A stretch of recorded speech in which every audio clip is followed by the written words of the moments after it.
Designing করব, তার জন্য আমরা প্রথমে এইখান থেকে ক্রিয়েট এ ক্যানভা, এইখান থেকে আমরা একটা সাইজ দিয়ে নিব, এখান থেকে লোগো সাইজ নিয়ে নিব।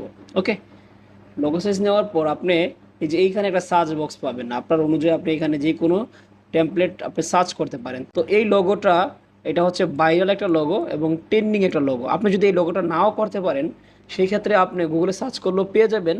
এবং আপনি যদি এই লোগোটা করতে চান, সেই ক্ষেত্রে আপনাকে কিছু পিএনজি কালেক্ট করতে হবে। যে টি শার্ট ডিজাইনটা দেখাবো, সে কারণে লোগোটা তৈরি করে দেখাচ্ছি না। আর লোগোটা তৈরি করতে গেলে মিনিমাম আমার এখানে 5 মিনিট সময় এখানে ওয়েস্ট করতে হবে। আমি চাচ্ছি না যে 5 মিনিট সময়টা এখানে নষ্ট করি, আমি চাচ্ছি সরাসরি আপনাদেরকে টি শার্ট ডিজাইনটা দেখাইতে।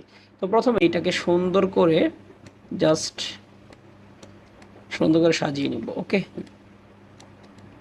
এখন এই যে হোয়াইট যে ব্যাকগ্রাউন্ডটা রয়েছে, এই জায়গাতে আমি একটা ব্যাকগ্রাউন্ড চাইলে সিলেক্ট করতে পারবো, কিন্তু আমি চাচ্ছি না যে এই জায়গাতে কোনো ব্যাকগ্রাউন্ড সিলেক্ট করতে। এই অবস্থায় এটাকে আমি সরাসরি